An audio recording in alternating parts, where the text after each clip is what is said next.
So in the brand new update, Tycoon just returned the Boxer CRV, and I have to say, this thing is now incredibly strong compared to what it actually was before. Therefore, in this video, I will be doing a damage test of this thing, because I'd like to see how powerful it truly is. But before we start, I'd like to quickly go for its base stats. It has a base health of 1850 and a base speed of 55. While you max it out, it can reach up to 2405 health and 71 speed. Now let's go ahead and move into a damage test. So firstly, we're gonna be taking a look at the damage of the main cannon against air vehicles. So it's gonna be able to do exactly 91 damage to the F-35 when you max it out, and does also have some pretty decent fire rate. So overall, this damage is definitely above average, and the same results can also be seen against helicopters, primarily testing it against the Sea Hind.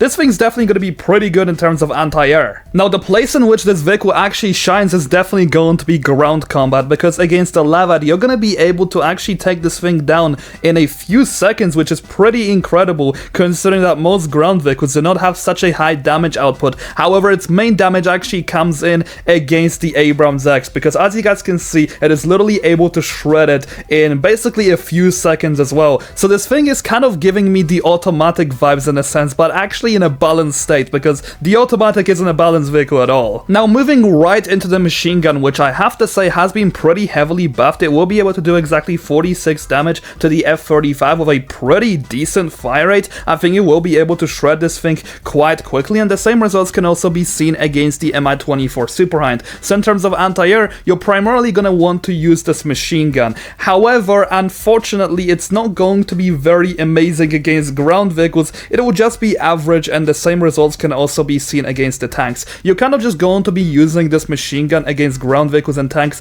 as like a bonus DPS output that's pretty consistent, rather than actually trying to get the main damage in. You're always going to want to use the cannon for that. Now, this vehicle does also have some few disadvantages, which I'd like to run you through. Its damage against boats is going to be pretty mediocre and standard. And then with this, the turret elevation is also not going to be amazing. You're going to be able to aim up pretty decently high. However, it's not going to be extremely high compared to some other vehicles in the game. So do keep that in mind. But in general, this vehicle is overall really good now, because it received 750 extra health overall. With this, it has also received APS. It's just a much more durable vehicle now with much more power and versatility. So in general, I think it's definitely going to be worth the 7 parts, and just to use it to cruise around the map and just kill everybody. I think this vehicle is definitely going to be really fun. In general, in terms of the meta usages, I'd probably rank it like a B+ tier or somewhere like that. In terms of being a ground vehicle though, it's definitely going to be a high A. But anyway, I'll see you guys in the next video. Have a greatest day, and thank you so much to all my channel members.